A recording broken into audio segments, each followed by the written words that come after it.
अस्सलाम वालेकुम। उम्मीद है आप सब खैरियत से होंगे। खान इंस्पायर हब की तरफ से वेलकम कहते हैं। अशरफ खान मेरा नाम है। मोहम्मद बिन कासिम तारीख के औराक में एक रोशन सितारा। आज हम उसकी कुछ बातें आपसे शेयर करेंगे।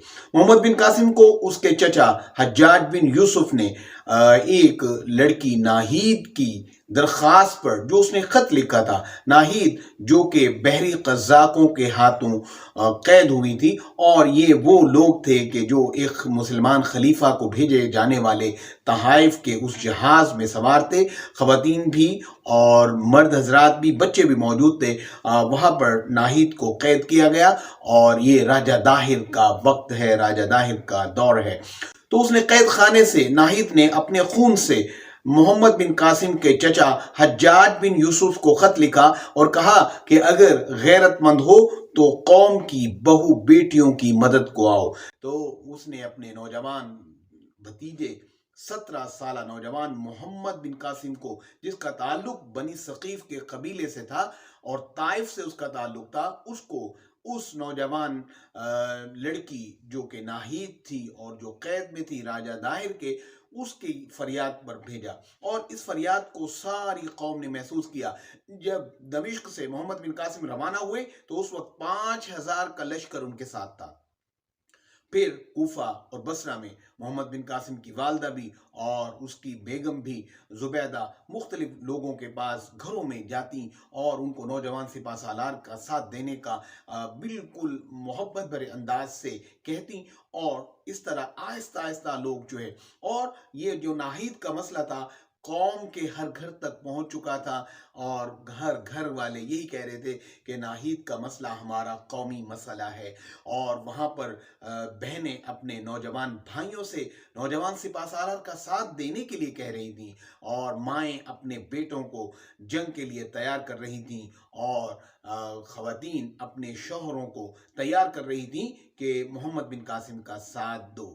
नाहिद, जिसका एक खत पहुंचा, हज्जाज बिन यूसुफ ने अपने नौजवान भतीजे मोहम्मद बिन कासिम को सिपा सालार बनाकर भेजा और जो 5000 का लश्कर दमिश्क से निकला वो आहिस्ता आहिस्ता बढ़ता जा रहा है और रजाकाराना तौर पर उसमें लोग शामिल होते चले जा रहे हैं। मैं आपसे यहाँ पर एक सवाल करूंगा कि आज अगर मोहम्मद बिन कासिम जिंदा होता तो क्या फलस्तीन की पुकार पर वो लब्बैक नहीं कहता? क्या वो फलस्तीन पे होने वाले जुल्म पर जो है अपनी उस बहादराना और मुजाहिदाना रविश का एक बार फिर मुजाहिरा नहीं करता? जरूर करता। तो एक सवाल है कि शुरू में दिखाया गया हमास ने हमला किया है, मगर वो बहुत सी बातों का एक स्टंट था। यानी अब जो फलस्तीन पर जुल्म इसराइल कर रहा है तो हम आप कुछ नहीं कर सकते? हम आप बहुत कुछ कर सकते हैं। मैं आपसे सवाल करूंगा कि हम में से कितने लोग हैं कि जिन्होंने केएफसी का बाइकआउट किया? हम में से कितने लोग हैं जिन्होंने मैकडोनल्ड का बाइकआउट किया? हम में से कितने लोग हैं कि जिन्होंने दूसरी मसनूआत पेप्सी, कोक, नेस्ले वगैरह का बाइकआउट किया? कितने लोग हैं? आप अपने दिल पर हाथ रखकर जवाब दीजिए कि कितने लोग हैं कि जिन लोगों ने इन तमाम मसनूआत का बाइकआउट किया। मैं यकीन दिलाता हूं कि अगर इन चीजों का बाइकआउट हो जाए तो डायलॉग की सूरत भी निकल आएगी और फिर बातचीत भी दरमियान में शुरू हो जाएगी और मसला फलस्तीन जो उस पर इस वक्त सख्त शिद्दत वाला, सख्त जुल्म सितम का बाजार गर्म है, वो उसको हम टैकल कर सकते हैं। मोहम्मद बिन कासिम दमिश्क से 5000 का लश्कर लेकर निकला था, मगर जो घर घर में मिल्लत और कौम की जो गैरत थी उसकी वजह से रजाकाराना उसके साथ शामिल होने वाले जो लश्करी थे उनकी तादाद 7000 थी।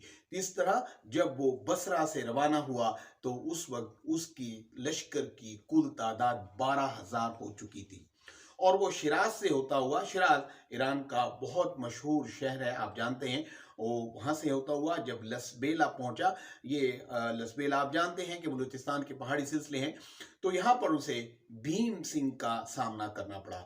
भीम सिंह उदय सिंह का बेटा था। उदय सिंह जो कि राजा दाहिर का सिपा सालार था, उसने मना भी किया कि मुसलमानों के मुकाबले पर ना जाओ, वो बहुत जंगजू कौम है اور بہت مختلف انداز سے وہ جنگ کرتی ہے، مگر وہ اپنے باپ کی بات کو نہیں مانا اور پھر وہ جنگ کے لیے آیا۔ جب محمد بن قاسم کے ساتھ اس کا آمنا سامنا ہوا تو اس نے گوریلا جنگ ٹائپ شروع کر دی کہ وہ بزدلوں کی طرح کبھی دائیں سے حملہ کرتا، کبھی بائیں سے حملہ کرتا، کبھی پیچھے سے حملہ کرتا۔ اس سے نوجوان سپہ سالار کو بہت مشکلات کا سامنا کرنا پڑا، اور خاص طور پر گھوڑے بدک جاتے تھے، اونٹ جو ہے وہ بدک جاتے تھے، تو ان کو کنٹرول کرنا ان لشکریوں کے پیچھے بھاگنے سے بھی زیادہ اہم کام تھا۔ محمد بن قاسم نے اپنی مجلس شورا بلائی اور تمام سالاروں کو ساتھ ملایا اور کہا کہ اس صورتحال میں آپ کا کیا کہنا ہے، کیونکہ اس کے ایک مخبر نے خبر دی تھی کہ 5 کوس کے فاصلے پر ایک قلعہ ہے جو کہ اس بھیم سنگھ کے لشکر کا مستقر ہے، ٹھکانہ ہے۔ تو محمد بن قاسم نے کہا کیوں نہ اس قلعے کو فتح کر لیا جائے پہلے، بعد میں کوئی اور کام کرتے ہیں۔ دوسرے سالاروں نے کہا ہماری رائے کچھ اور ہے، کیوں نہ ایسا کر لیا جائے۔ کیسا کر لیا جائے یہ اگلی ایپیسوڈ میں آپ سے ذکر کریں گے۔